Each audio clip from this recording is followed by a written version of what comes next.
আসসালামু আলাইকুম। আজকে বানিয়েছি পেঁয়াজু। দিয়েছি মসুর ডাল, খেসারি ডাল, এক মুঠো পোলার চাল স্মেলের জন্য বেটে নিয়েছি পাটায়।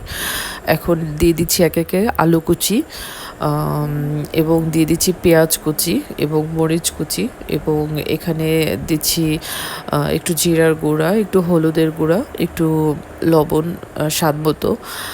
দেন এগুলোকে একসাথে মিক্স করব। মিক্স করার আগে দিয়ে দিচ্ছি একটু কর্নফ্লাওয়ার, দিয়েছি ধনিয়া পাতা, এবং এগুলোকে এখন একসাথে ভালো করে মিক্স করতেছি। ভালো করে এগুলোকে মিক্স করতে হবে যাতে সবগুলো খুব ভালোভাবে মিক্স হয়ে যায় এবং লবণ ঢোকে সব কিছুর ভিতরে। এবং একটা প্যানে তেল দিয়েছি আর কি, গরম হয়ে গেলে এখানে দিয়ে দিচ্ছি পেঁয়াজু। একে একে সবগুলো পেঁয়াজু দিয়ে দিয়েছি। দেওয়ার পরে এখন আমি এগুলা মানে উল্টিয়ে দিব।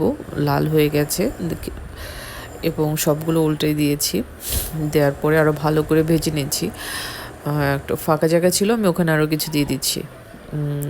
আরও দুইটা দিয়ে দিলাম। দিয়ে দেওয়ার পরে এখন সবগুলোকে সুন্দর করে ভাজতেছি মচমচে করে। কর্নফ্লাওয়ার দিলে পেঁয়াজটা অনেক সুন্দর মচমচে হয়। তারপর নামিয়ে নিলাম। এই তো, এখন সসের সাথে পরিবেশন করেন।